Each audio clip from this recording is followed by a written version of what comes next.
Justin, welcome to Locked In, man. You came from Philly today, right? Pennsylvania? Outside of Philly, yeah. Okay, awesome. Yep. Well, thanks for making it in the snow, man. Thanks for having me, yeah. I wasn't going to let anything stop me from coming. You asked if I wanted to reschedule. No, fuck that. Excuse my language. We're going, bro. Hey, I had to offer it, though. I don't want anyone to get hurt driving the snow. I would have walked here from Philly. But it didn't turn out to be that bad, the snow. Did you guys get a lot out there? Nah, slippery. It was like sleet raining when we left, so we're getting soaked. And I'm like, man, I want to mess up my hat or this or that. I'm like, got to be on camera, so. Yeah, well, thank you for coming. Shout out to your family that's watching this episode, that made the trip with you to be here. And you're fresh out, man. You got out in November. Yeah. You got a good PO letting you travel. Mine was not letting me travel that quick. Yeah, he works with people with mental health disorders, which I struggle with. And so he's like very accommodating. I've been doing what's right. I've been, reporting and everything. So, He was cool. Man, I told him like this is very important to me because I have a positive message at the end of all the adversity to get out there, and I need to get it out there, and this is what's going to help me do it. So yeah, I have a lot of guys that come from Pennsylvania. Pennsylvania, New Jersey, Massachusetts, New York, the tri-state area. Pennsylvania guys always have the best stories, and Massachusetts. Really? What, jail stories or what? Just everything. I don't know. I guess because there's like those. It's very very addiction fueled in Pennsylvania too. I think out of all those, bad high murder rate. Philly, it's definitely bad. I've had some prison guards. I was talking to your stepdad or my mom's boyfriend. Okay. But yeah, about some of the guards that used to work there at Uniford or whatever the name of the place is. Greaterford. Yeah. So I was had there. Some guards there. You were there? Awesome jail. So you might know him, Smitty.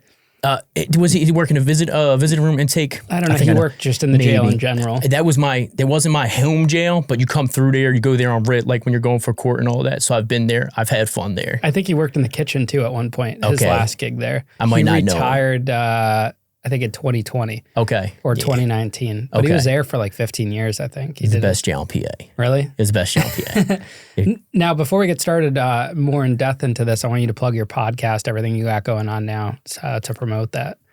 Just a felon, man. I'm taking what I've learned from prison, the adversity that I overcame, and the mindset that I was able to adapt, struggling through years of prison, and I'm trying to bring them teachings to the masses, specifically the children, because I was a traumatized kid, and I see where that led to my criminal thinking, my criminal mentality, and the need to be accepted, and violence was my way of being accepted. So I think I can save children like years of hardship that are going through traumatic situations, bullying and this and that, from having to go through what I went through. You know what I mean? So that's my passion. I'm going to give the gritty. I'm going to give the stories, but I want a positive outtake from it all because I was that traumatized kid. And people should care about this issue because children's mental health is not taken serious. And these kids are going through some shit, bro. They're hurting themselves. They're killed because they have no confidence. They're bullied. That's my message. And that's what I'm coming with. I love that, man. And we'll have the links to everything in the description of this episode for people to check out. Like and subscribe. Definitely. Well, you know what? I give you credit, man. It takes a lot for people to get something going. So, recently home from prison. I've planned it with my friend Vaughn, a childhood friend, very supportive. He helped me do it. He's like, man, you got a message, even when I didn't believe in myself. And this is the first time I came out with this mentality. It's just like the greatest high ever. It's like I can accomplish anything. I don't have nothing right now. I'm living with my mother with no car, nothing. I have $70 in my cash app. Most of it I borrowed. You know what I mean? But I'm going to make it because I don't have a choice. I don't have a choice anymore. I'm behind on life. I have no choice but to get it. I'm going to get it. And that's it. And when you have that feeling that you can take on the world and you're able to peel apart the layers of your mentality and apply it to everyday life, it's like nothing can stop you. Nothing. Yeah. And I mean, we've all been there, So don't ever feel discouraged because, where you're sitting now, what I have now, I was where you were, just a few years ago when I got out and I had to work for 4 years. Right. You're ahead of me in a sense because I was negative with restitution and I worked at a 9 to 5 and I had no vision. You at least have a vision for a business and what you want to do and a plan to get there. I didn't really have any of that. And when I started this, I was driving Uber. I had an OnlyFans. I was hustling. I was delivered DoorDash. You got a business mindset. Yeah. You ran a nightclub. You just applied it differently. People can learn from this. You got people in the streets of Philly that are running $1 million blocks like professional CEOs of billion-dollar companies. They apply that to something positive, they're going to be great. Look what you have accomplished with your business mindset when you applied it to something. It's same game, different product. You know what I mean? And hard work goes a long way, man. Yeah. So And that's what I'm preaching, man. And I'm trying. I'm telling people now, because everybody sees the success stories, right? But they rarely see the journey. I'm that journey. Watch me. You know. Where'd you grow up? West Country Hawkins, suburbs of Philadelphia, small town, you know. So, yeah. Who'd you grow up with? 7 kids, both my parents, 7 of us, kind of a small household. We had enough, but you know, not too many extras. We were held down, and that caused a lot of issues in school, because the school we went to, people had a little bit more money, so you get picked on. You're looked at as like, you know, the peons, and you know, and that started a whole thing, and you know, but yeah. So there were 7 kids, or just 5 plus your parents? 7 kids, and then my parents. Yeah, wow. 1 house, 1 bathroom. 5 of us slept in 1 room. My 2 sisters slept in a room upstairs near my parents. And yeah. All the same mom and dad? All the same mom and dad, yeah. And what did your parents do for work?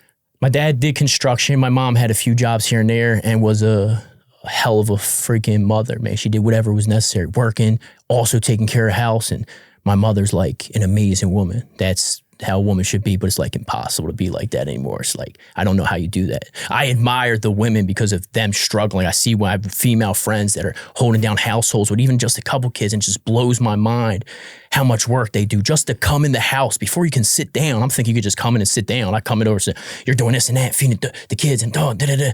That's crazy. And my mom did that with 7 kids. You know what I mean? I can't say my father was always that supportive, because he bipolar back and forth, and that sets you up to have your own issues. And, you know, mom's holding it down though. And, you know, that was inspiration to me. I think it shaped a lot of the ways, a lot of my characteristics to this day. What was the age group with your siblings? My brother's a year older than me. It's Kenny. Then there's me. Kenny's like a year older than me. Shane's a couple years younger. Everybody's kind of close. We're at like 30 to 38 right now. So like 8-year differential between. That's not bad that you guys are all kind of close in age. Yeah. We're all close now, pretty much, and a few family disputes and all that. But you know, we're all like we're close, man. What paths did they end up taking? Did they end up in prison too, or? Man, so they started off a couple of them doing wrong, but I think when I went for my first state bid when I was 18, it like they all got their shit straight. So if that alone was the only positive outcome of me going to prison, that's okay. Cause I'm proud of all my brothers and sisters. Like I aspire to be like them in some sort of way. You know, I'm trying to achieve the world, but however, what they're doing is so admirable. Like you came from where I came from. We came from the same place. We've experienced some of the same things, a little different childhoods with maybe acceptability in society and school, you know, school settings, but they took a different path, man. I'm proud of them. Like I look at them like, you got a house, you got a car, you got a family. That's the American dream. That's the American dream. When you're in prison, you know, that's what you dream about. It's just being able to have the basics, a family, a house, you know, stuff like that. Like that's like, to me, it's like, and sometimes it seems so far away, but it's you know, obviously it's in reach. They did it. I can do that. I could do more. I could do, you know. Did you ever wonder why you? Like when you're sitting in prison, they're all, you know, having success and everything. Do you ever realize or think about why your path went the way it did?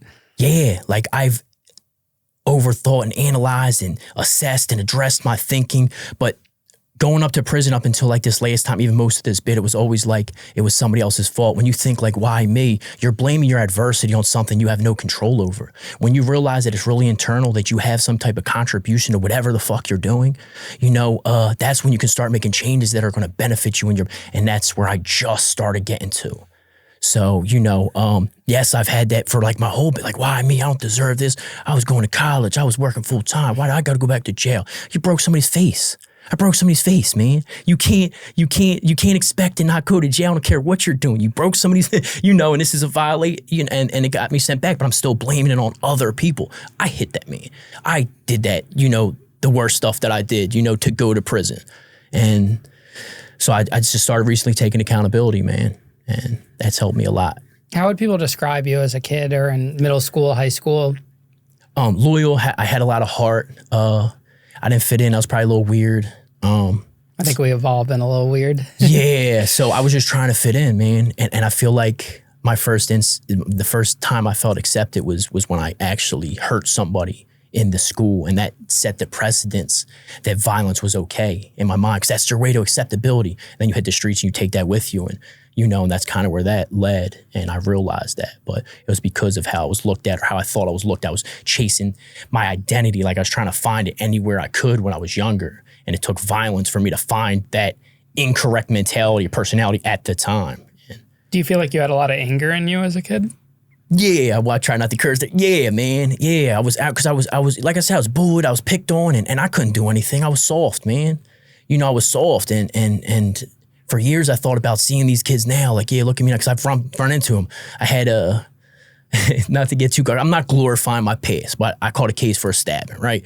Bad one. I seen somebody in county I used to be in school with. This dude was like this to me in school, but then we, now we're growing up, we're in county. He read the newspaper articles about my case, and he's like this to me. I'm like this. He's like, yeah. He's like, what we call, I don't want to say the word dick riding, but it's like you're dick riding, like you're being Joe. It's a Philly slang. I don't know if people understand. You're being overly, you know what I mean? Because that now that I'm somebody, or I got something in me, or somebody. And it's just like, I had a little slight satisfaction because this is somebody. Oh, you should have hung out with us when we were kids. That's what he said. We should have hung out. No, I didn't get along with you guys because I was weird. But now you see that I'm, who I am now, and now they want to be your friend. Now they want to be cool because they fear you. What's something you wish you directed your anger towards back then, looking back on it now? Some type of passion, like fitness. I love fitness now. That's what I study upstate. Hours, referencing, cross-referencing.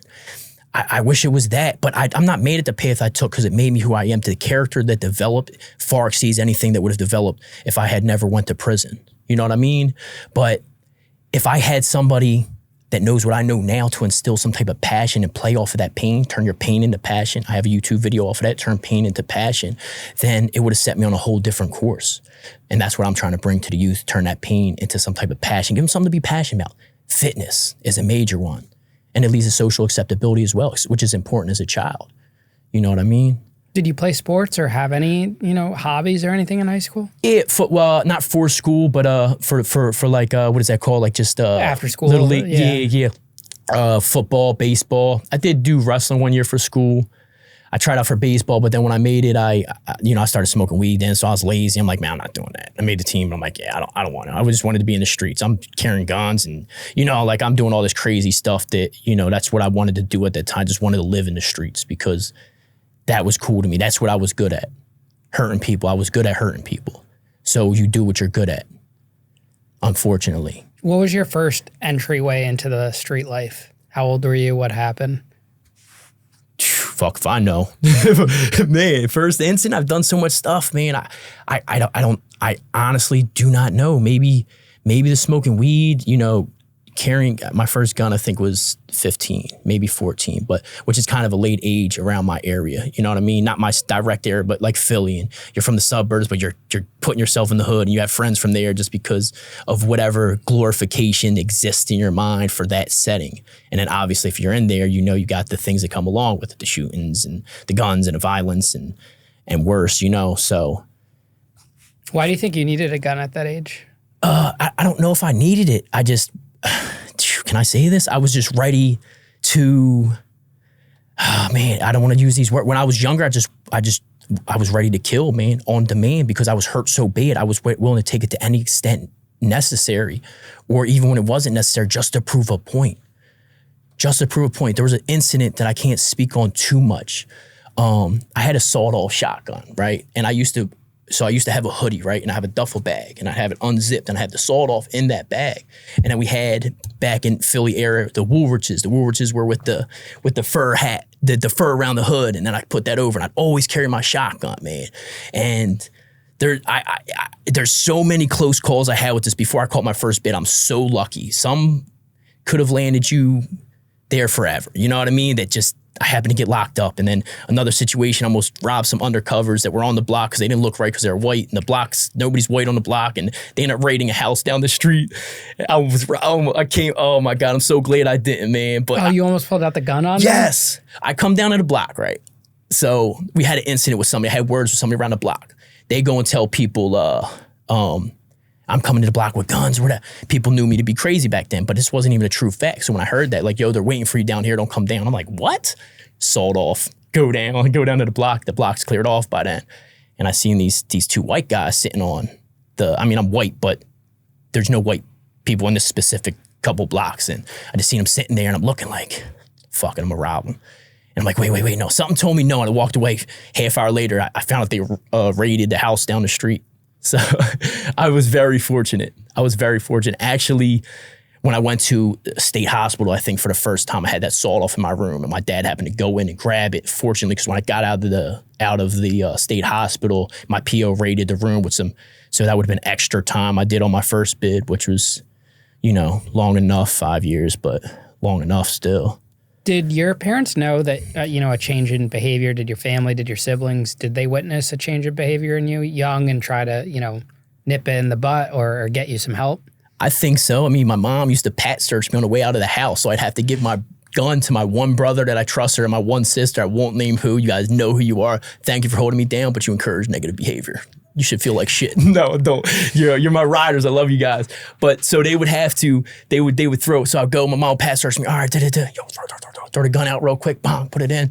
Broad daylight, suburbs, man. It's not the hood. Like, we're in the suburbs, man. I go carry my gun and think I'm cool and then go do whatever I was doing. And I can't speak on it. Yeah, but I can say it, no dates, but I had to go back one time. Yo, throw it in the river, throw it in the river. But yeah. It's funny now because it's like I can't believe, but that's the mindset I was in, man. Yeah, you can't believe you're that type of person looking back on it. I mean, it made me who I am today. So you have regrets, of course. People that I can't say I've hurt anybody innocent. One time by accident, but that was from PTSD, and that was my last case. But nobody was innocent, man. I wasn't out there victimizing people. These were people that were victimizing people. I was victimizing victimizers. So I have trouble regretting that. That doesn't justify my actions. However, they're not innocent, man. They got what they got for doing what they're doing, and they're hurting people too, or we're hurting people. That's. Were you going to school regularly? Were you taking that seriously? What was high school like? Yeah, I did good. So we grew up in Catholic school up until 5th grade, and we went to public, and that's, like I said, we didn't fit in. We didn't have the nice clothes. Our jeans were, my mom would cut jeans, and she would cut them into shorts because we couldn't always afford 7 kids is a lot of people to feed, to put new clothes, and so that started a lot of shit coming from there. But as far as so that made it hard, and then I'm not fitting in, so trying to pay attention in class and fall, they just go too quick, and I'll get frustrated, fuck it. But then when I started smoking weed, originally I just go to class and go to sleep, started getting Fs, went to alternative program, stepped my grades up, but it kept you at a certain level of education. I wasn't able to advance like I would have otherwise. And then alternative schools only, then I got kicked out, and then went to this school and got kicked out, and and then went to Glen Mills, Juvenile, but them alternative schools don't teach you that advance because most of the students are behind in learning. So. What was your career aspirations? What do you want to be when you grew up? When I was a kid? Yeah, or in high school, or if you were even thinking about that? I'm not really sure. I didn't really have to. Culinary arts was part of one, and then that was a big one for a while. Then when I went to jail, turned into personal training fitness when I got good at it, when I got knowledgeable, and I was like, damn, this is how I can help people and build a career. It's great. So that's what my passion developed into, and that's what my aspirations, I say were, because I have a different direction I'm kind of trying to take. I will use that, I'll definitely implement it, but I think there's a better way I can make a reach and help people. So tell us about your first case, the first time you ever got arrested. All right, so first case, man, trying to think without incriminating anybody, because what they thought they got, this was not the actual case. The case they gave me was attempted burglary, right? Somebody had told on my cousin, and they were on the surveillance camera. You could tell their tattoos. I went to go take care of this person.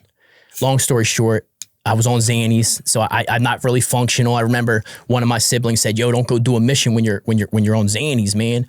Right apartment, building, wrong apartment. I don't remember if I tried getting in or not. They thought it was attempted burglary. It was going to be worse. You know what I mean? I got locked up. They gave me this thing where you can ARD, you get out, you'll get away from your record, just don't catch another case. Not even a month later, I catch an assault with my brother and my cousin. Big dude's like 7 foot. I think my brother knocked him out with the first hit, but we hurt this dude bad. He was medevaced out, life support, I believe, and all that. And then because I had that case on top of the other one, I went upstate for that. So it was kind of combined 2 to 4 years. I caught a case in jail later on, and I'm doing 5 years, maxing everything out. But my brother and my cousin got away with like probation. But because I had that on top of that, they sent me upstate for it. And that was the Juvenile place. Oh, I'm sorry, I forgot about that. Okay, so that wasn't my first case. Juvenile was we broke into a bar at night. Me and someone else, blah blah blah. Yeah, I can't speak on because I don't think but me and somebody else, I took my mask off. I was on camera. I bit my part, and then I did Glen Mills 10 months, I think. Bad place, man. Why break into a bar? What was the logic behind that? So the person I was with, they're just like, bro, this bar, I checked it, the door's open, bro. We could just go get some free alcohol. I'm a kid. I'm like, all right, why not? Can't go buy it. Let's go take it, man. The owners were cool too, because I don't think they made me pay for the restitution for like broken window, whatever. And yeah, free alcohol. Why not? Like, you're a kid. You know what I mean? So. Did those 10 months in that juvenile detention center kind of make you worse than what you were, change you, affect your thinking in a negative way? Yeah, because they were oppressing us. They were beating the fuck out of us, man. I have to use that word because they were beating the shit out of people. I got jumped by staff. Well, beat up by staff 3 days in I was being a wise ass, but like they whooped my ass like a grown man, stomped me out and all. There was this dude there, right, that went truant. That means he left, right? So rumors are circulating. Oh no, that wasn't the case. This other dude, he told his caseworker from outside Glen Mills that what's going on. They're beating us, right? So we heard stories about what they did to this dude as retaliation for that. They're like, yo, his head's out to here and there. And you're like, of course they're exaggerating because nobody's face can be out to here or here. When I seen this kid, he looked like the Elephant Man. His face was out to here. Them stories about that place are real, man. And I have a lot of anger and resentment against them people because they oppressed us. They're kids. So of course it made me hate authority figures more. It made me more violent. It made me just want to like screw everybody. Like it kind of sent me on a rampage. You know what I mean? And then you have the little bit of, I was locked up now, so you're a little bit cool. You know what I mean? So you're struggling with that on top of it, along with all the mental health symptoms and issues that they just exasperated or induced into your mind. You know what I mean? So yeah, man, it was the worst thing that could have probably happened to me. Why didn't you get like probation or some type of rehabilitation program for that first charge? I don't know. I mean, 10 months seems a little bit extreme for a teenager that just broke into a place. Yeah, I never thought it. Nobody was there. It was at night. So I don't think that's not considered violent. It might have been considered. They have certain rules with burglaries, whether it's considered violent or not. I don't know if that might have been, because I think that gave me my extra strike on the refount later on in my criminal career. But I don't know. I never thought of that. I don't know. When you get out of juvenile detention, do they put you right back in high school, or are you expelled from it? So I graduated from there. I actually got my... So this is like your 17? 18. 18, yeah. And that was your very first charge? Yeah, I had an assault before that, but I think it got dropped or something like that. Like a high school fight type Yeah, thing? like punching somebody in the school, something like that. I don't remember it, but yeah, that was my actual first. I don't think that one's on my record. This one was. So you graduated from there, right from the juvenile detention? Yeah, and then left like a couple weeks after. Like I graduated right before. Besides them whooping kids' asses and all that crazy shit, it was a good place. Food, learning, education, sports and all. So it looks like picturesque, but it's like, it's dark. Were you hanging around like a bad group of people? I always, yeah. I mean, my friends that are with me today, they were a little bit in the streets, not as much as I was, but they were more positive, but they were still, on the streets. We still handle stuff we had to handle. We're still doing certain stuff. There's certain, I don't know if it was considered a riot, but we had little stuff on the street, big, but separate from them, like my core group of friends, which like I said, are still here, and I love all of them for being there, the ones that are. I had my separate group because that's what you're doing stuff. You see people that are into what you're into or into what you're trying to get into, and they're doing all the cool stuff, the shootings and this and that and drop all this crazy stuff, and you just want to be there. Like, yeah, I can do this, like, because this is how you can contribute yourself. When you're a child, or I was a child, I wasn't able to contribute myself. So I see where all this comes into play. You know what I mean? And like I said, that's why I constantly think about, because you got to take your thinking back to that childhood to know why you think today like you do. Addressing the issues at the core, the root of the problem. So you get out, what's your mindset? Are you trying The to find first a time? job? Yeah, that first time from juvenile detention. Nah, I was in the streets. Yeah, I thought you meant first time upstate. Yeah, nah, I didn't care. I was right back to it, man. My oldest brother had just got in the streets while I was there. He wasn't before then. He got himself right on my first state bid, but my first the only juvenile bid I did, my first actual bid, that's when like I come home and now he's doing all this. He's selling drugs. He's in the streets. He's carrying guns now. Like I'm like, all right, let's go do it, man. And that led to whatever. All right, and you're living at home at that point? Yeah. I've never lived on my own yet. I've always been in jail. It's embarrassing, but I have to live my reality, man. I have yet to live on my own, except when I had a single cell upstate Z code, and that's when I only lived. I haven't done it by myself. I don't know how yet. I'm learning. How much time passed between you getting out from juvenile detention for you catching your first, adult charge? 2 weeks. 2 weeks. That's all it was? 2 weeks, man. Instantly. Wow. Ready to, I could say it because it didn't happen. I was charged. I was ready to take somebody's life over nothing. Nothing. They had nothing to do with me. Telling on somebody that has told on other people. You know what I mean? Like, and I didn't realize at the time, but it's family. Everybody says my loyalty, like, cause it was misplaced. And it was just like, if it was family, I'm riding for him. I didn't care. I was willing to go to any, I don't even know if he knows that was my intention to go there. And when he told me, I went there, went 2 days, I staked it out, got chased off by some ladies one time. They probably knew what I was doing. The second time, somebody called the cops and bam, I was arrested. And they just thought I was just trying to break in. Or what I'm going to say, no, I'm here to take some, no, I take, you know what I mean? Yeah, I'm not going to say that. No, all right, whatever. Like, no, I didn't do it. That's it. And did they catch you with a gun? No, I just had a knife on me. That's my your go-to. Yeah, it was. But there wasn't as many cameras back then. Now there's always cameras. But fortunately, I'm not in the street life anymore. What year was this? 2005. Because I got out in 2005.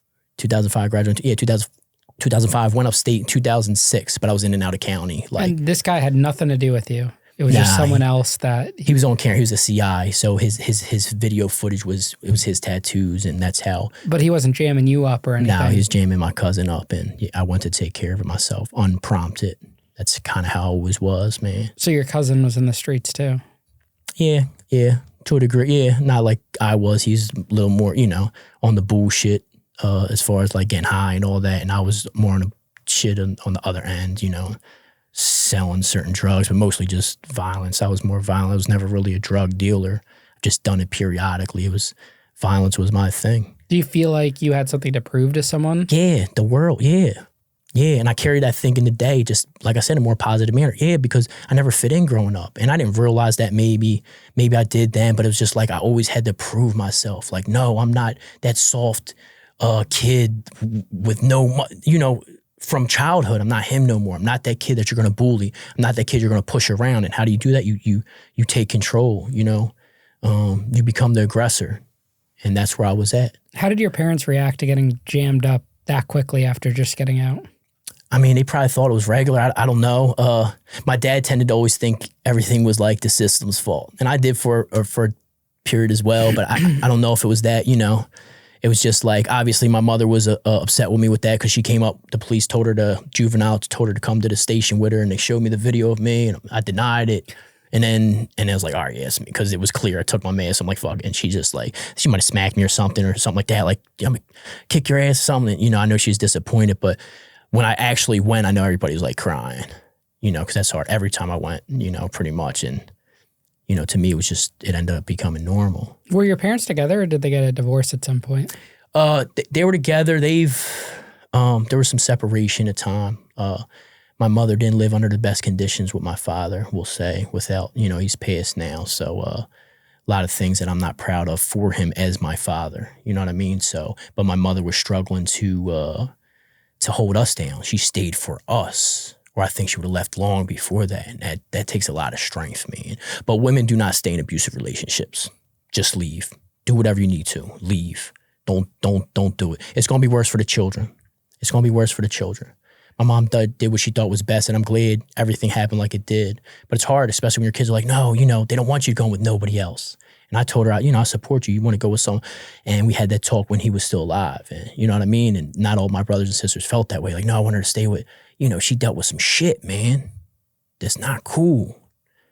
And yeah, so they were separated, but they were together. And then, how that goes with with the relationship. So technically they were together, but kind of not. And, Do you think that had a big effect on your mentality, the anger? Yeah. You didn't know what kind of day you're going to get with my father. You didn't know if he's going to beat us. Although I got it the least out of everybody, I think. I was his favorite, but we still got it. There were still times he hit us with the bat in the legs, not full throttle, but a little nice little beat our ass for nothing, or just flip. If he beat us, our mom hugged us, and then he would beat us worse because she was, what's that called? Coddling or whatever it's called, nurturing us. And I think I as a man, I grew up to seek that nurturing in women. You just don't find nobody that ever adds up to your mother, man, because it was but we were kind of deprived of it, not because of my mother. She always wanted to give it to us, but my father felt some type of way because he was just a jealous person, whether her attention was to us or to anything besides him, and 100% that shaped a lot of my thinking. So do you feel like your violent tendencies came directly from your dad? I mean, he had violent outbursts, not directly, but it played a part. That and like I said, the bullying from childhood, I think, was a lot, and just anger. It's because you don't know how to express yourself, man. What are you going to do? You're a kid. You don't know any better. You're growing up with anger, so you're holding everything in. You don't know how to let it out. And when you finally do, and it's with these or with not, that's where all the extra shit comes in. What about addiction? Did you struggle with that at all yourself? Not in my earlier years. I don't like to talk about this, but before I went to prison, my last time, it is a part of my life now. I had about a year, or less than a year, but up to a year of struggling with addiction. Prison helped me from that. And a lot of bullshit came from that because it fucks your thinking up. But you're seeking, like you have so much hurt and pain from prison, like you're seeking to make up for that in the most extreme way because you're deprived all these years. People are growing up now. They're not out there fucking partying. I'm out there coming from prison trying to make up for lost time, and that was ended up being the route I took. And it's like I said, there's a lot of regrets for that, but I don't wish to take back anything I've been through, man, because it made me who gave me a broader just understanding, and it just opened my mind up to it just gave me a whole bunch of insight into myself as a person. Because like I said, you can't address the behaviors. You got to address the thinking behind it, whether it's positive or negative. You do that, you'll take over the fucking world, man. You know what I mean? Tell us about your first prison sentence. After you got caught, you said you did some time in county and then you made it to prison. So, like I said, I got 2 to 4. They said boot camp eligible. You be out in 6 months. Long story short, I get into all this shit. I catch a case I'm upstate a month, man. Got my face cut. I was upstate a month in Camp. I came from Graysford 3 weeks. 1 week in Camp Hill. I ended up getting into some shit. It was gang related. Another gang member. I thought I checked him and all that, and it's like it doesn't work like that in prison. I'm turning my back to him like on some cocky shit. Like, yeah, you're nobody. End up coming. It was like an inch from my. That's a scar right there? Yeah, that's a scar. And what did he come up behind you, or? Yeah, he's come up real quick, and he tried running down with a cop, so I'm waiting patiently. I don't want to draw and go right to the hole, right?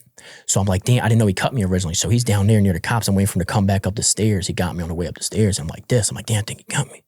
And I touch it again. When you're cut, you're not supposed to touch it. I didn't know at the time. I'm fresh upstate. Who's cutting each other's faces on the street? You know what I mean? So it's all guns and, Why can't you touch it? Well, when you touch it, it spreads it open. That's when it busts. So if somebody can get cut, it won't even look like. That's why usually upstate, like if they arrange a hit, one person cuts, the next person comes up and hits them to split it because you want to make a scene. You want people to see the blood. It's very messy. It's not that it hurts. You don't even feel it. You know what I mean? I got another time I got cut across here. Must have hit it with the wrong. That was a ride up my other jail. We can get into that if you want. Was he aiming for your neck and missed? I don't know. I dipped back a little bit. They're known for cutting faces, that specific gang, so I don't know, but it was close, man. I dipped back a little bit, and it got me right on the, edge of my chin, so. When you get caught like that, do you feel like you're going to die? Nah, it was just like I was pissed, like this motherfucker and I just went on him, and and then we both got grabbed. Now I'm in handcuffs. They put a pillowcase here, and just my face is just leaking. When I first came on the block, dudes were like, I'm spitting certain stuff, like claiming whatever I was claiming at the time and all that. And dudes like, yo, don't do that. They sent the last guy out here and da-da-da. Man, fuck that. I'm talking shit, man. I'm cocky. I'm coming up as a white guy. I'm not from Philly. I'm from outside of Philly. So I'm not going up there like certain people from North Philly. They're going to go up there, going to know 10 dudes from the rip. They have support. They have comments. I'm coming up by myself. I'm the minority now. You know what I mean? So you don't have anybody. You have to prove a point. You have to make a point. Either you're victimizing or you're a victim. And, you know, I guess on that time, I was more close to a victim because, you know, should have handled. But I learned after that, started carrying a razor blade in my mouth. I'd eat with it. The razors, back then, there was, you know, the little disposable ones. There's two of them. One of them used to be a little bigger and one used to be smaller. The bigger one would hurt because it'll cut your mouth when you're in there. But I just put the razor right in here. I said, I'm going to get 10 of these motherfuckers now. You got me once, I'm getting 10 of you. Like, I was on a warpath after that. It set me off. I don't care anymore. I go home when I go home. I said, fuck that boot camp, fuck parole, you know, and I would literally right here. I went through a whole riot in my other jail, Housedale, with a razor in my mouth. I forgot I had it in there till the end of the riot. Because guys got knives. I'm not pulling out a fucking razor. You know what I mean? That's not going to help me. And we're outnumbered friggin' like 10-1 or something. Like, I don't know if I'm exaggerating there, but there was a lot of them. There's like 13 of us. There was like probably like 60 of them, 50 of them, something like that. All the times you were in prison, would you run with a gang or an association or anything? I did at first, left, and then I started dealing with one that was closer to my area, group, fraternity. I don't call it a gang, but yeah, because I grew up associated with one thing out of disloyalty, me putting in work. I put in work in every jail. I got kicked out of 3 jails my first time upstate from the rip. You know, the gang stuff, then riot, then stabbing. You know, I was going crazy, and it was all putting in work for people mostly and then what happened is because, you know, me being white, they started getting envious. At first you come up white and they're like, oh, you're not going to ride. And then they see how you get it in and that you're standing toe to toe with anybody and you're dropping a dime, you're ready to, you know, stab or fight or whatever. Now they start getting envious because people start talking about you and not them. And that happened after our riot. And the people we went against, which was one main group and some of another, I'm purposely not saying names. It doesn't matter. It's not relevant. Group A, B, and C, you know, group B and C were bigging me up. Like, the only one we respect out of you guys is the white guy. I wasn't with all white guys at the time. You know what I mean? And our state is not like racially segregated. It doesn't go like that. You fit in with who you fit in with. Most of the white guys in our state, unfortunately, are disgusting pedophiles and shit like that. Or if you're a white guy in upstate, like you're stigmatized from the rip. So you got to show differently. Paperwork first, and then, you know, the rest is just all in action. Did you like prison politics? Like, did that hype you up? Did you want to go off, do send-off missions, all of this kind of stuff? Oh yeah. I've just done that like right before I left. For it, yeah, because you were doing it on the street, you know? Yeah. That's when you were actually get to be the one that pulls certain strings or can orchestrate certain things. Like, that's a powerful position. Sometimes you got to utilize that. I was in a situation right before I came home, and I'm like, I don't want to get myself go crack that dude in the head with a lock. He violated, you know, so go crack him in the head with a lock. He busted his head. But he deserved it. He stole, you know, whatever. He deserved that, man. Like I said, I'm not glorifying it, but, you know, prison, this is why nobody wants to go to prison, but going back to prison is like trying to change my mindset. I'm like, I know it's going to bring me back to a place of violence, wanting to be violent, being aggressive, even though it was more mild this time. I think I got in one fight upstate, but I set an example. So nobody else wanted to fuck with me. People knew you, they respected. You know what I mean? But it's a great feeling when, I just told somebody this the other day, right? At first, you know, dudes walk by you. I'm a white guy, so people automatically assume you're like a lot of the other white guys that are soft upstate. You know what I mean? It's not like the feds. This is different. These are different groups of white guys. I met white guys from Cali and all that. They're, you know, they're a little different than a lot of dudes, but you know, so some of the other dudes, other races, they'll walk by, giving you know, just a little look. But then the very next day, complete change of attitude. You know, someone told them something about you, because then it's like, yo, hey, C's, what's up? Oh, tattoos and da-da-da. Now they want to talk to you about all this shit. But the other day, you just walked by me with an eye that almost made me put my fucking hands on you. You know what I mean? I'm not gonna lie, it's a good feeling, because I came from a place of being bullied. But I don't respect that, because that tells me if I was a soft white guy, that you would have just approached me however, and you want to show me that same respect. To me, that's signs of an oppressor. I don't like that. That's the people that I'm at most vulnerable to do something to. Do you feel like you fit in prison? Like, those were your people, that was, you thrived off of that environment? Yeah, and that's hard, because you're trying to adapt to society now. Prison is where I survived. The politics in prison is how I survived, and that's what I learned.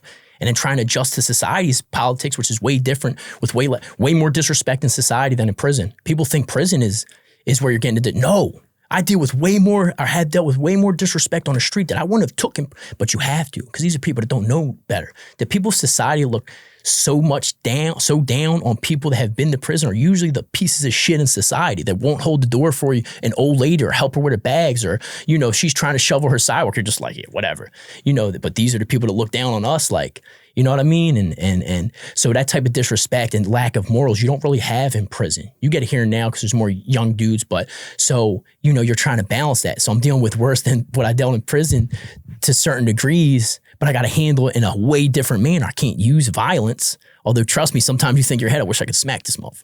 You know, but you can't. In jail, that's something that somebody would have got stabbed for. Closing the door in somebody's face or something. If they're not a child molester or something, that's disrespectful, man. And that's just part of the politics, man. It's part of the politics, respect. And you earn that with violence in prison. No other way. There's no other way to earn respect in prison besides violence. Did you ever think about how your parents, your family felt, you know, maybe coming to visit you? You got a scar on your face. You're talking about prison politics, which they have no idea about. You're all hype. Yeah. You feel good, but they're looking at you like you might be becoming a monster. How did that make you feel? Well, they were more scared. Like when I got my face cut, like, you got your what? Before they found I actually got my face cut, somebody had heard from the street, because the jails are connected to the street, you know, but they heard that I got my throat cut. They thought I died. Somebody told them that I was killed, and they were upset. And then in the beginning, like, I'm telling the stories that are happening in jail. Yeah, this dude got stabbed and da-da-da. At the end, it's just normal. And plus, you don't want to worry him. Dude just got stabbed, and I'm on the phone like nothing happened. Like, dude's getting stabbed there. Yeah, we might be locked down in a minute. No, just some shit happened. This dude got his whole friggin' neck stabbed or whatever, blood, you know? And so at the end, it was different in the beginning and end, but I know that hurt him, man. Crying on visits and all that, that's rough. That's rough, knowing that you're hurting your family. They're worried about you. They don't know how you're surviving in there, or what you're doing, or what's being done to you. They don't know. You know what I mean? They just know what either they've seen on TV or what we tell them. So I would try to keep them at calm. You know, even when I was at threat of being seriously hurt or hurting somebody else seriously. You're not always top dog there. Sometimes you're vulnerable too, and you got to take that on head to head. Like, I'm not backing down. I'm not hiding. I'm going to yard. I'm going, you know, wherever, and I'm a strap up too. And that's just where I was at. And I lived that way for years, and I know it put a stress, because you got to understand, I'm going to the hole for stabbings. My brother came up for a surprise visit, and I had just stabbed somebody. I was under investigation, and he's like, damn, bro. Now his girlfriend came up, drove all this way to see me. Couple hours, right? Whatever. You can only get a visit from immediate family in the hole through glass. I'm like, bro, you got to tell me next time you're coming up, because if I'm about to do something, I would have held off. He's like, you should have if something has to be handled, you handle it. You don't hold off, but maybe I could have waited a day. Another visit, I'm sharpening one of my knives. I get a surprise visit from my brothers. I got all this shit out. I'm like, oh, I got to give it to my, yo, can you put this up? My cellie puts it up. They end up finding the rock we're using to sharpen it, which doesn't work good for, I should use the wall works better. The rocks don't work like shit. We were just trying some, but these things were hard to sharpen, man. It took a lot of hours, bro. Like, how are you guys making knives in there? I know you said you had razors, but the actual knives. Oh man, I said I wouldn't do it. But all right, all right, so in that specific, let's see, most of mine I got from other people. You got two types of main weapons in jail. Knives, which are shaped like a knife, and ice pick. That's how they're classified, ice pick or not. I had both. Ice picks are better for getting through clothes, wintertime, but people are scared of them because they cause internal bleeding. It's more likely that they're going to die from it. My stabbing in Mahanoy was with an ice pick in the neck and here. But it takes like 10 minutes to stab. So there's that. And then the knives. The knives I got myself, ice picks, was always from someone else off of the fence or whatever. Sometimes you find them. Now, where I got my knives from in one jail was the library. So if you don't have any bookshelf here, if you go into a library and you know they got the long stack of books and they have a metal stand, it's like in the shape of a C.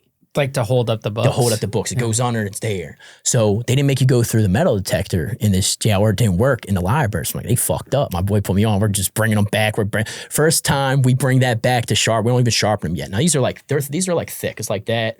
You got to break this top off. Like I said, it's a C, and then it's thick metal. It took me maybe 40 hours, 30 hours to sharpen each one. Like not even, and first day we grabbed before we sharpened, they're like, untie your sheets on your bed. I'm like, oh, shake down. We're trying to throw it out the door slot. It's like the extra pieces. It's like, doom. We're like, oh, fuck. Trying to throw the shit. Doom. It's like, yo, give me the shit. Hurry up, bro. They're coming. Finally get it out there. Like, fuck it. We stashed the other ones into the wall because it was never mind. I can't say that. I can't say that. They didn't find that. The one they did find, so we still had them in a cell like months later when we end up getting caught for a whack because somebody told on us. Too much telling nowadays.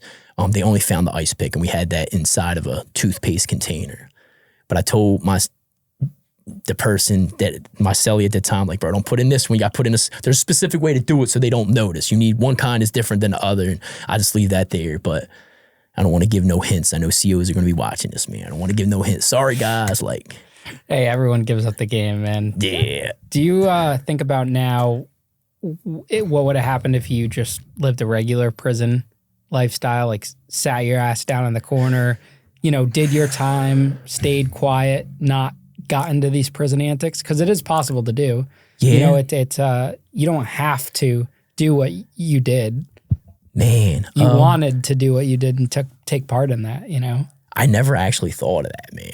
I don't know. Like, I know people that, like, there's a lot of brilliant people in prison. There's a lot of intelligent people in prison. Like, I was talking to with Matt, and like, people are running $1 million blocks on the street. Like, if you applied it to something positive, you'll be a beast. So if I would have applied myself in prison more, like, I studied a lot, because my philosophy is always this: you lose so much going into prison, you got to leave with something you didn't go in with. What can you leave with? Not property, knowledge, wisdom. You're coming from adversity, take something from it. So if I would have dedicated more time to study, I would have been an expert in whatever I chose to study. There's dudes that are paralegals that didn't know shit about law, that just from studying in prison. So I think it would have been more like that. But however, I still don't take, because I wouldn't have had this mindset. I had to go through all that, the bullshit. I had to be on both sides of it to get to the mindset I'm at now. And it's an unstoppable mindset. And it's the best feeling in the world when you have nothing but everything. You know what I mean? And that's how I feel. I'm prepared for anything because of my mindset, because of what I went through. So let me ask you something. If you go back to prison, God forbid, tomorrow, how is that experience going to be different than the past ones? I'm gonna be honest. I would love to say I'm going in there positive because of recent revelations and certain stuff, and certain people turning against me for something that's not even relevant. I would probably hurt a lot more people, because I'm not taking no shit. First wrong eye. And I hate to say that, because where I am as a person, and this is not a level I would be willing to take it in the streets right now, but in prison I know, because if not, I'm being more of a victim now, because people are going to view you as weak. You know what I mean? You're not viewing me as weak. As soon as you claim, because now you're a threat to me on some level. So I approach threats head on, So unfortunately, that wouldn't be a good thing. So I got to try my hardest not to go back. And my mindset makes me confident in that. But you're always scared of a slip up, man, because you can win 1,000 battles in your life a day, right? Nobody sees that. They only see that one time you fuck up and slip back into your old behavior. You know what I mean? And so that's always a possibility. It does scare me, even when you're not doing nothing wrong. I hear cop cars. I'm like, shit, are they coming for me? I didn't do nothing. I'm tripping. But it's scary. It gets my heart racing every time I see them. So knowing that, does that give you enough motivation, do you think, to keep you from not going back there?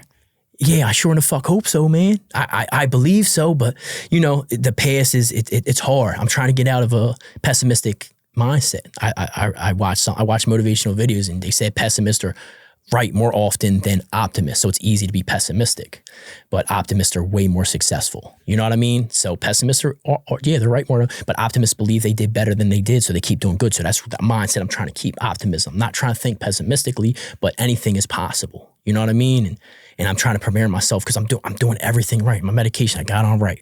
I got my weed card right. I'm not doing it illegal. I'm not, you know what I mean? Even the medication I knew would help me, I didn't go get it illegal. I just did it the right way. I let my PO know. I'm trying to do stuff right. I'm trying to get a legit job. I had a few ways I could have made money that was in the streets that I almost went there, because it's, like I said, same game, different product. And I had to realize that, it's not drugs, it's not this, it's not violence, it's not, but it's still that. You know what I mean? I don't gotta say, it's still that. It's still under the umbrella of criminal behavior and criminal thinking. And I said, fuck that, bro. I'll stay here broke until I can get a job.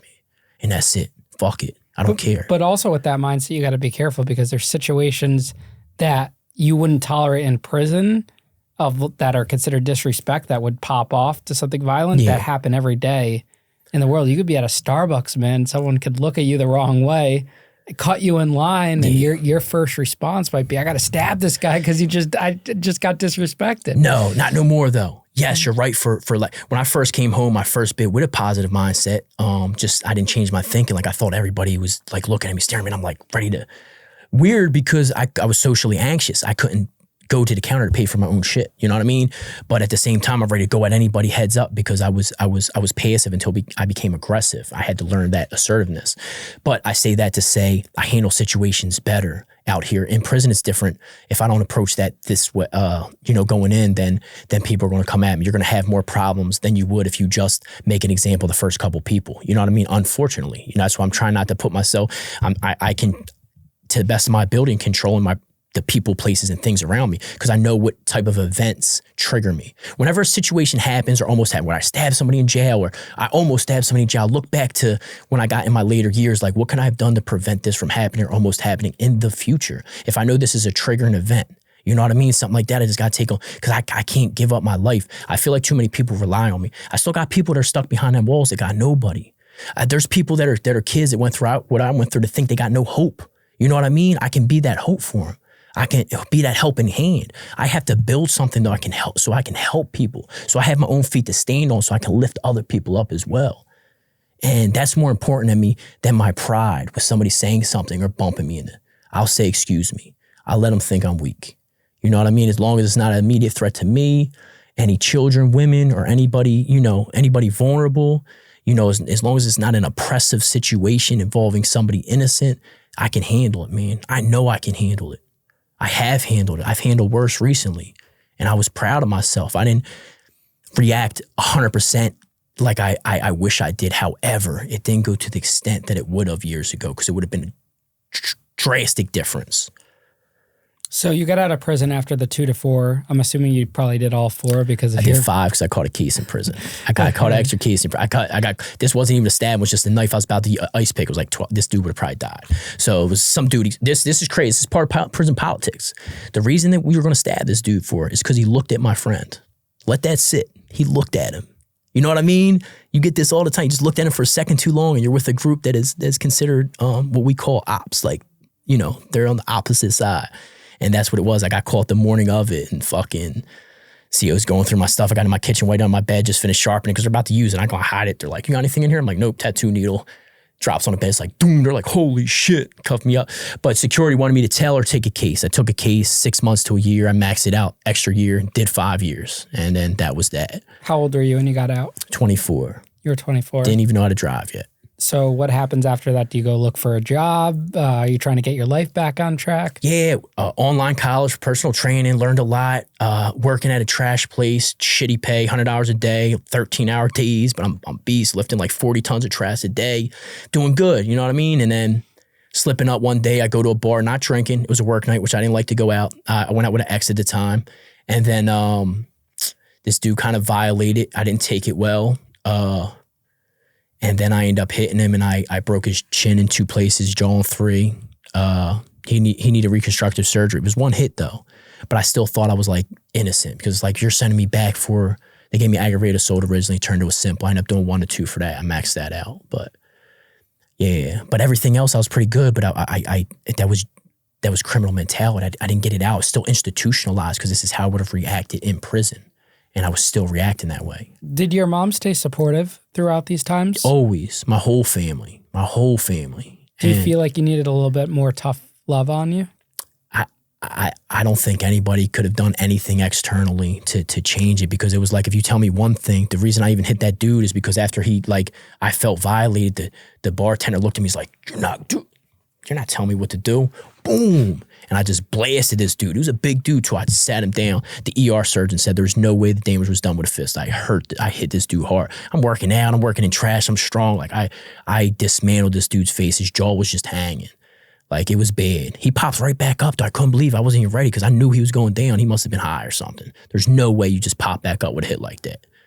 No way, man. But yeah, that was like $30,000. Fortunately, he didn't file for restitution because I would have had to pay them. But now, every case you had going through this, you always had a public defender or a paid attorney? No, I don't think I ever had a public defender. I wasted money on paid attorneys every time, and I don't think they did anything except what a public defender would have done. I don't think they gave me any better deal. Who would pay for it, your family or yourself? So what was the first time was, I think, money I had saved from the restaurant, from a restaurant I was at. My boss put it up out of money I saved, I believe. And then I think my girlfriend finished paying it off. My second bid My second bid might have been a public defender. Then the last one was a girlfriend that she did a lot for. I told her not to, and she spent like her and her mother, thank you, Tina and Diana. Diana has passed, unfortunately, but did a lot for me, man. And I didn't have no money then. I'm like, yo, don't do this shit. That's when I was facing my case for a stabbing. This guy almost died and all. They gave me I took it for robbery with serious bodily injury, but they gave me aggravated assault, all that stuff. I just chose that charge because I thought it looked better on paper. But yeah, that was the case she put up the money for. Like I was facing a lot of time, but I ended up getting that was your last case? Last number. I ended up violating with another case, which was a simple assault, but that was my last number, LW 7080. I think I got my state. Oh, they give you a new number every time you go in? New case, yeah. Okay, that's your case number, not your inmate number. Yeah, inmate number, yeah. They get every new case, you get a new number. This is my last one. Okay. DOC. But yeah. Did you ever have kids throughout this? No, I didn't. Some See, fake there's a pregnancies. silver lining there. Yeah. Yeah. No, there's a lot of people that have lived your life that have, Kids. 2, 3 kids. It could be worse. You got to think about that. Yeah, I see Not what they saying go having through. kids is bad, but it's just imagine being where you're at now with 2 or 3 kids out there. Yeah, and there's people in them situations and don't have the support system that I had. I have a great support system. I don't know what I would do without them. Like, especially my mother, my sister, like my whole family, you know what I mean? But I was able to come home to a house and this and that. No real responsibilities, even though it feels like you have every responsibility in the world, you know what I mean? So that the next case after that other one you were telling us about in your 20s, so you caught that one at 24 or 25? 24. At the bar? Yeah, at the bar, You 24, did 26. 2 years. That was Okay. uneventful biv. That was bullshit jail. So that's pretty uneventful. Then the next one was a stabbing. All right, tell us about that. Just come home, no money. My cousin lines up a lick. I didn't know at the time he's getting high. Whatever, this dude's supposed to have some drugs, some money, whatever. Let's rob him, take the money. I'm not getting high at the time, I just want the money. Long story short, I go pick him up. He hands me a gun. The gun's, I'm like, bro, it's his light. What's it? You're gonna get us killed, man. This dude's fucking Egyptian. He's from over there. He's not gonna just give this shit up, bro. No, he don't carry a gun. Give me the knife, bro. Give me the knife.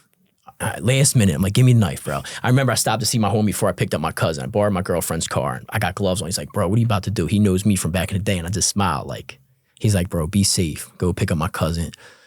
We go. He has his girl with him. You never bring a girl to a. I mean, there's some riding girls out there, but so we get in. He gets in, my cousin gets in the passenger. I get in the back seat across from the dude, and then I got the knife here. I think I had the gun here, even though it was empty. I'm like, I don't know what the fuck. I'm just hoping he just gives it up. I don't want to hurt this dude. Yo, give it up. He don't want to give it up. Blah, blah, blah. Listen, bro, I don't want to hurt you. He don't give it up. I just start stabbing him back. So he had a lot of defense. I aimed for his neck, but because he was like this and he grabbed a knife from somewhere, he's trying to stab me, I'm hitting all here. The one that almost killed him was, I believe, I hit an artery in his arm. So there was a lot of blood at the scene. When I stabbed or used to stab, when I was in my violent years, I give the whole knife. So it was the whole knife. I have a few stabbings, known and unknown, but the ones I got called for and ones I won't speak of. But that was the only time that I actually seen like blood, because the blood don't stay on the knife. Like it gets stainless steel, but this is the only time I seen blood on it. So I knew it was bad. My cousin chased him like, bro, come on, we're out. Fortunately, the way they found this dude and saved his life is when he left the scene, he's losing a lot of blood. They had to put 8 bags of blood back in this dude, but he sideswiped a whole bunch of vehicles and they called it hit and runs. And they found him slumped over out front of his house, and they were able to medevac him out and save his life. And then, yeah, so. Do you ever think about how lucky you are that no one died? Yeah, because it was a dumb situation. Like it wasn't meant for that. But like I think back, like why did you do that? Because that's what I would have done in prison. You challenged me. I told you to do something, you didn't do it. You challenged me. Now I have to react in the most severely violent ways possible. And that was not even thinking, trying to stab you in the neck. Like, bro, what? Like, what is wrong with you, bro? Like, but that's where I was at. That's where I was at. And it took a long time to get out of that.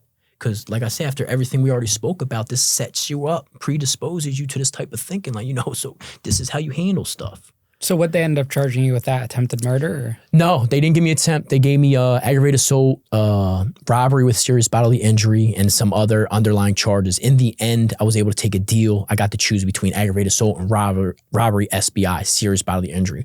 I thought robbery would look better because, it's not aggravated assault. I thought it would look better on your record. But robbery, I think, is considered like what they call a crime of what do they call like premeditated a little no, bit? well, it's like crime of passion? not passion. It's like theft, like any type of theft. It doesn't look good. They don't want you working around money now because you got a robbery. You can't work at any regular store. Right. Yeah. So certain jobs when I hire you because you have red makes you look like a thief, which I'm not. But you took that deal, right? Yeah, I did because I thought it would look better, but I could have took aggravator. So he's like, my lawyer's like the same thing. 4.5 to 9. I was fortunate. This dude went in there. Was like, yeah, I was selling him drugs, and it helped me a lot. Then during the trial, he got locked up for selling drugs again. So we're not looking at this guy like he was selling drugs. So I chose him because it's like, bro, you're killing people. Like I don't care what happens to you. I don't feel bad for it. Like I shouldn't have done it, but I don't feel bad for it. You're killing people every day, man. That's why they didn't give you attempted murder. Maybe I don't know. But mind you, although I was aiming for the neck, they don't know that. They just know what he's telling me. He don't tell me he's trying, so his marks are down here. Because he's, like I said, they're defensive. He's here trying to stab. So I'm trying to hit his neck, but I'm getting all here. So maybe it didn't look like I was there, And it's not like, oh, I'm going to kill this dude. I'm just, you refuse. And that's where I stab in the neck or try to, How much time did you serve for that? Originally about 5 years. I made parole my second time, surprisingly, but then I violated 6 months violation with leaving a halfway house, something dumb. Left a halfway house to help somebody.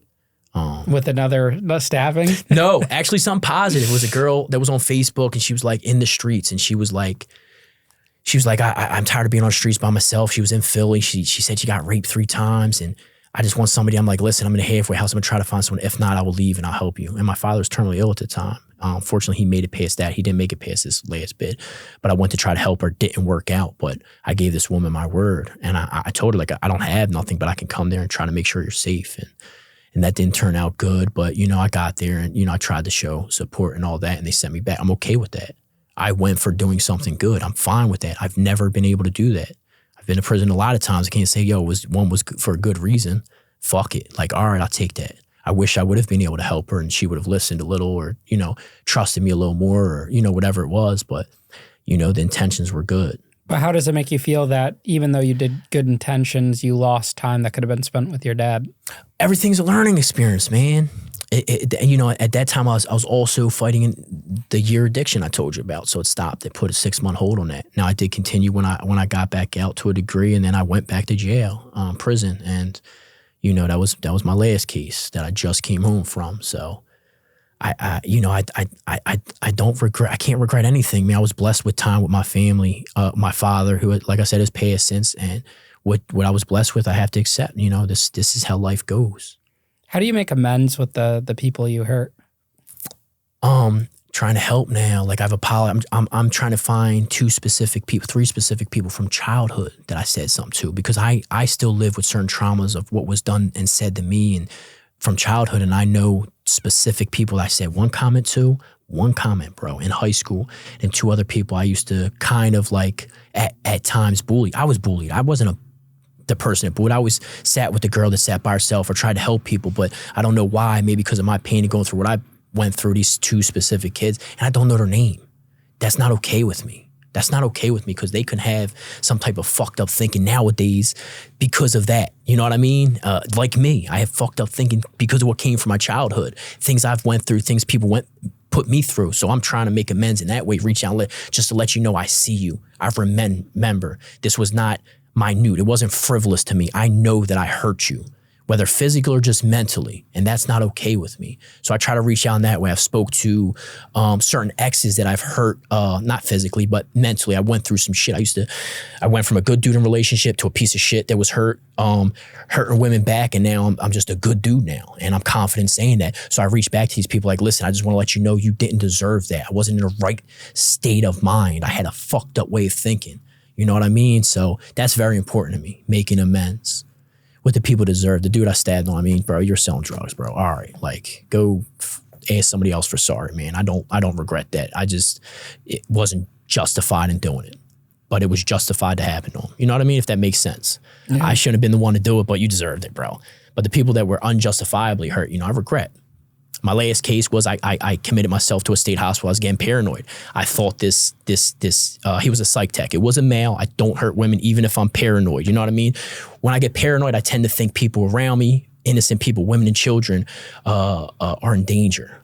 or myself. And I was in that mindset, and I committed myself to a state hospital. And I told him this. They mishandled me. This guy comes up and just certain things he did made me paranoid. He was holding his keys in his knuckles, trying making a joke about it because I was scared. Upstate, that's how they beat you. They put the keys in their knuckles and big ass keys and they punch you in the head. I seen it a million times, man. I seen it a million times. It set me off.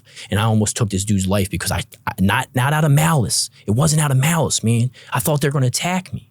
And I ended up choking him. I remember the minute I let him go because I was still halfway there. And because after he passed out, I was going to keep going because I didn't want him to wake up and hurt me. I had to take him out. And I almost took this man's life, and he's an innocent person. That's not okay.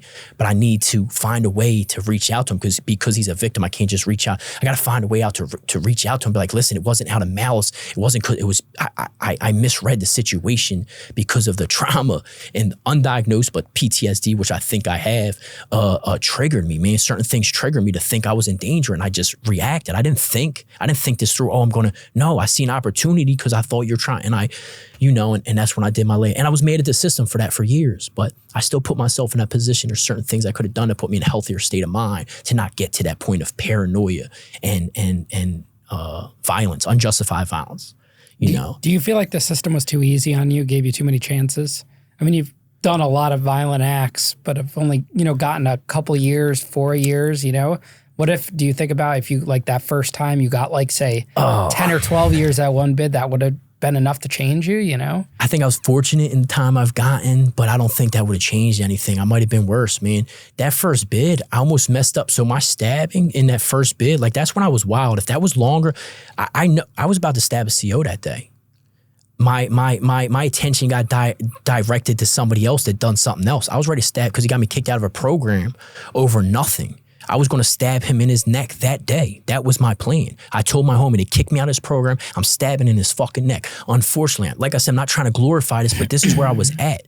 And if I had more time and it wasn't the case, I know for a fact there's a lot of things. Like I still restrain myself to a degree because that's something you're getting a lot of time for. You're getting more time. A lot of people don't realize but you can get more time in jail. You can get street charges and extend your sentence. And that would have gave me a lot more. So if they gave me a lot more to begin with, I would have been doing, say they gave me 10 years, 5, whatever. I think I would end up doing like 20, man, because of the mindset I was in. Everything happened like it was supposed to happen. I'm fortunate. But yeah, I think I was more on the fortunate end because some of my crimes I could have gotten a lot, especially that stabbing, man. If it didn't play out the way it played and him going in and being honest, like saying like, well, at least partially honest, saying I would have probably got, because I know dudes that got a lot of time for that type of shit. You know what I mean? Or if I would have hit him in his neck, it would, so. But no, man, it happened, I think, optimally for me to be who I am today, man. Since getting out, have you been able to make and meet new people that are not involved in street life, that are, like participating, hardworking, citizens that you could surround yourself with? Yeah, absolutely. I don't trust people too much. I don't trust people's intentions for the most part. Jail makes you cautious, but I'm getting better. I'm pushing my boundaries a little bit at a time. It's hard. It's hard because what scares me or makes me nervous is not the people that are killing people. I know plenty of murderers on and off the street. You know what I mean? It's the upstanding citizens, bro. If I didn't know who you were, I might look at you twice walking by me because this is what I don't have experience with. I don't have experience with the day-to-day people. And to me, in my mind, which I'm fighting now, is, man, they're the most efficient killers. That's what I'm thinking because you're always thinking on that level. Like I said, it's not that severe anymore, but I don't try to see a shadow going past my door. I'm looking. People are like, no, you're cool. I'm like, no, you don't understand because we used to set people up like this. You know what I mean? So now I'm thinking that about everybody. You send unsuspecting people when you want to take somebody out in an effective manner. What's unsuspecting to me is people that look a certain way that are supposed to be upstanding citizens, so I get nervous around them. I don't know how to take them. People in jail and people in the hood and, them type of killers, they or them type of people, they move a certain way and you can see it on them. So you know how to react. You know how to maneuver around them, maneuver comfortably. I don't know how to maneuver in this society. I'm learning. What are some of the consequences from living this violent, criminal-filled life that you're dealing with now? Being out, you've been out a few months now. What's the aftermath? There's always fear of revenge to a degree. Not that I'm scared, but I've done some stuff to some people in prison that are very close to where I'm living now. I've embarrassed some people. People don't take light to a white guy getting out on them, whether it's with your fist or whether it's with weapons, you know what I mean? And there's people in my direct area or close to my direct area. So that's part of it. I haven't necessarily had anything directly come to me from that area. Maybe not. I'm not sure. You can't always see where stuff comes. That and just trying to acclimate, man. Because like I said, when you live at certain extremes, you're always thinking to damn extremes to some degree. Something minor might happen, something falls, and you're just thinking, oh, something fell. I'm thinking someone just broke in with a fucking gun ready to put bags over our heads. You know what I mean? We're driving in a car, maybe you're looking at the scenery. That's why I can't get nowhere, because I don't pay attention to that. I'm making sure the people in front of us don't stop their car, get out and shoot the car up. You know what I mean? I'm getting better at this, but that's all the effects of the lifestyle I've lived. And then you hear the cops and you're thinking they're coming back for something, you know, that might be forever ago. You don't know. So you're always paranoid to a degree. And that's what I'm struggling with. That's what I struggle with, man. It's one of my biggest challenges now to overcome. What about working relationships? Have there been any consequences from your actions in the past that have affected those things in your life now that you're dealing with and working through? You're saying like in a job, like is that as far as finding a job and also, you know, dating, you know, some people might search your name or look you up or, you know, be intimidated by that. So now you see I got the Just a Felon shirt, right? So I used to walk with my head down, man, because I was so, like, I thought everybody just knew you're a felon. It looked like tats and da-da-da. I'm walking in the middle of the street. I want to walk into nobody's private. I don't want them thinking anything menacingly of me or thinking I have any type of nefarious intentions. You know what I mean? So now I took it as like, man, fuck it, bro. I'm a felon. I'm a felon, bro. I'm a felon. All right, but let me show you that felons can be positive members of society. So I'm open and I'm upfront. Listen, this, that, and that, but I'm a hard worker. I'm caring. I help people when I'm able to help people, and I have a lot to offer. And I still can get job recommendations from like any of my previous bosses because I'm usually the hardest working person there. You know what I mean? I want to change the narrative. I want to change the stigma behind felons. Like, that's me. But yes, you still deal with that because certain people just don't want to hire felons. Why take a chance with somebody with a felony when you can just hire somebody that doesn't? You know what I mean? But yeah. What's a relationship with your family now? It's good. I think they're proud of me, man. I like, because it took me a while to get here. Like, they've always been supportive. They've always been loving, always been caring. But now I hope that I believe that I put some belief in them, because I don't hold it against them that they would probably have thought that I would have been on my way back to jail coming out because of how I was coming out every other time. But now I think I changed them. I think they're like, yo, now I see it. Like, this is what my homie Vaughn used to tell me in jail, because we'd have our visits and we talk about doing our podcast and reaching people and what we wanted to do. And he's like, bro, I believe you got it. And I didn't even believe myself then. And he's like, you know, some people, they're not, because look where you at before. Like, and I get that. Like, there was jokes like, well, he'll be back, or we'll just leave money on the phone but I get it, because it's not, they don't take it lightly though, trust me, but you got to make light of hard situations. But now it's like, I think they see, they're like, all right, like this is the one that I knew was in there. This is him. He can do this. So I think my relationship got better because they all believe me. They're all proud of me. They're all willing to help me in whatever way I'm needed. And now I'm learning to ask for help a little bit more, which is very hard to do. I've never done that, but I've always failed. So I have to try something different. And this is uncomfortable. But that's what builds up resiliency. You have to be uncomfortable. And now it's getting comfortable. You know what I mean? And now I'm learning to do things on my own instead of trying to get other people to do it. I asked for help in the beginning and bomb. So that has strengthened our relationships, mine and my family's, I believe. What's your plan to stay on track? Like, what's your plan to make sure someone looks at you the wrong way, you don't react to that in a negative way? Because it's deeper than me. I feel like, and I was hesitant to even come out here and try to do my podcast and speak out because it puts you on Front Street. Any bullshit you have from your past is going to come out. And I said, you know what? I feel like I feel like I'm doing injustice to the people I believe I can help. So if I go and I let my pride get in the way, I could be stealing what I look at as the life of children, because I honestly believe I can save a whole bunch of lives and change a whole bunch of mindsets in youth, because I know where my thinking started. And I'm that kid. I wish I had someone like me that knows what I know, that could have talked to me then and do this. So if I react in a situation like that, I'm taking that from that kid that maybe was like me, and I might be their survival story. I might be the one that they look at like, damn, he made it, I can make it. He's been through what I've been through. and I tell people this as well. They're going through, I just want to give up. I just want to give up. No, don't do that, because there's another girl, there's another boy like you that's a kid, or another wife that's being abused, that doesn't think they can make it. And you're their survival story. I gotta be that survival story. I gotta be that success story. I gotta show my passion where it developed and instill it in these kids, to give them that passion as a youth, to dedicate themselves to something, their energy, their hurt, their pain. If not, then what am I? I just wasted all that time in prison to go back for somebody staring at me. Guess what? Somebody else is going to stare at you in prison too. Somebody else is going to do this. Somebody else is going to do that. It's not going to be, you have to pick your battles. You have to. We always say upstate, no picks, no picks. Fuck that, bro. That's stupid. You got to have picks. You will never leave jail. You will give up your life. So now I got picks. You can look at me. I'm going to look away. I'm going to try to, all right. And then, whatever I need to do, that's fine. You could be the bigger man. Now, if they want to see me in the ring or something, you can do that. We can do it with contracts and all that, whatever. We can do that legally. If you want to do that, if it's to that degree, step in the ring, we can do. But if it's not, I'm cool, man. It's not enough for me to give up what I want to do. There's a greater purpose. People told me for years, you got to work on yourself first before you help other people. Well, helping other people is me working on myself. They were right. I had more work to do, but I need this greater purpose. And that's enough motivation to not do some dumb shit, man. That's what stopped me from doing the little stuff when I first got out to make a couple $1,000. Like $2,000 right now would be everything. You know what I mean? But I thought, it's like, how am I going to get on here and podcast and try to speak positivity? Like I'm doing stuff right. And do that. That'd be hypocritical. I'm a genuine and sincere person. I say what I mean. You know what I mean? And I preach what I feel. I don't hide. I am who I am. So I can't be that person that's going to be up here saying, yo, do this and do that and don't go this route. And I'm sitting there in the background doing it, because at the end of the day, I have to look at myself in the mirror. And I know what I've done and what I haven't done. People around me don't.